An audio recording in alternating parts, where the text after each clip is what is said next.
When filming, we used a Nikon D3200 camera.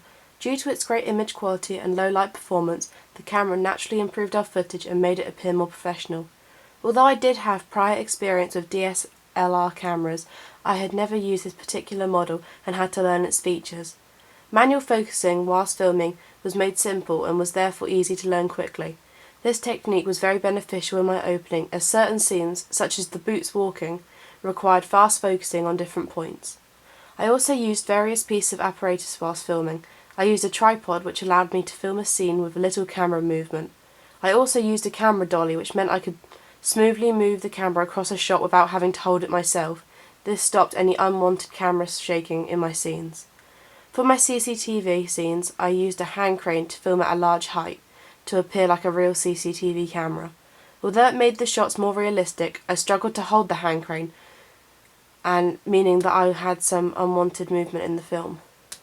Final Cut Express was the computer software we used for all sound and video editing during the project.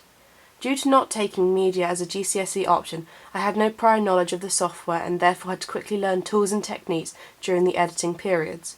When adding sound to my opening, the software made altering volume levels and durations very simple. This allowed me to use various sound effects and pieces of music, as well as letting me progressively increase the volume in times of raising tension. The video editing also highly benefited my film and created a more professional piece. Features such as video filters worked well in my opening. For example, the bad TV filter improved my CCTV footage, making it more realistic.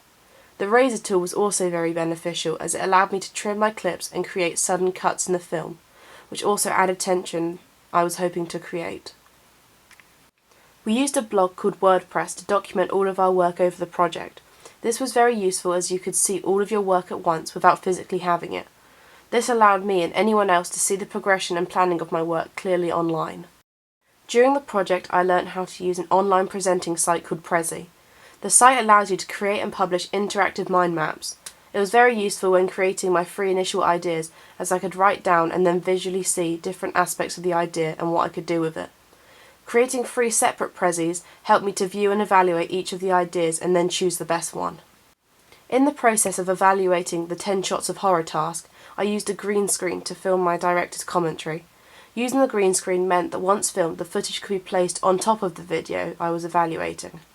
The finished piece was then very useful for me and anyone else to clearly see what had gone well and what I needed to improve with the task.